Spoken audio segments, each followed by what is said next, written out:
భారతదేశ ఆధ్యాత్మిక చరిత్రలో మరో అద్భుతమైన ఘట్టం ఆవిష్కృతం కాబోతోంది. దైవభక్తికి, కళాత్మకతకు నిలువెత్తు నిదర్శనంగా సాక్షాత్తు శ్రీరామచంద్రుడి విగ్రహం నవంబర్ 28, 2025న దేశ ప్రజలకు దర్శనమివ్వనుంది. ఈ చారిత్రక విగ్రహ ఆవిష్కృత కార్యక్రమం గోవా రాష్ట్రంలో, ముఖ్యంగా శ్రీ సంస్థాన్ గోకర్ణ పర్తగాలి జీవోత్తమ్ మఠం ప్రాంగణంలో జరగనుంది. ఈ విగ్రహ ప్రతిష్ఠాపన అన్వెయిలింగ్ సెరెమనీ కార్యక్రమాన్ని గౌరవనీయులైన ప్రధానమంత్రి శ్రీ నరేంద్ర మోదీ గారు తమ చేతుల మీదుగా నవంబర్ 28, 2025న నిర్వహించనున్నారు. విగ్రహ విశేషాలు: ఈ విగ్రహం సుమారు 77 అడుగుల ఎత్తు కలిగి అద్భుతమైన కాంస్య లోహంతో అంటే బ్రాంజ్తో రూపొందించబడింది. ఈ దివ్యమైన విగ్రహాన్ని ప్రముఖ శిల్పి, పద్మభూషణ్ అవార్డు గ్రహీత అయిన శ్రీ రామ్ వంజీ సుతార్ గారి పర్యవేక్షణలో రూపొందించారు. శ్రీ రామ్ సుతార్ గారు ప్రపంచంలోనే అత్యంత ఎత్తైన స్టాచ్యూ ఆఫ్ యూనిటీ విగ్రహాన్ని గుజరాత్లో ఉన్న సర్దార్ వల్లభాయ్ పటేల్ విగ్రహం కూడా డిజైన్ చేసిన గొప్ప కళాకారుడు.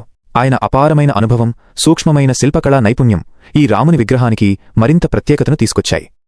ఈ నిర్మాణంలో శ్రీరాముని రూపం అత్యంత తేజోవంతంగా, మర్యాద పురుషోత్తముని లక్షణాలను ప్రతిబింబించేలా తీర్చిదిద్దారు. ఈ భారీ 77 అడుగుల విగ్రహం ఈ ప్రాంతానికే కాక దేశం మొత్తానికే ఒక ప్రేరణగా నిలవనుంది. గోవాలో రాముని భక్తి సాంస్కృతిక వారసత్వాన్ని పెంపొందించడంలో ఇది కీలక పాత్ర పోషిస్తుంది.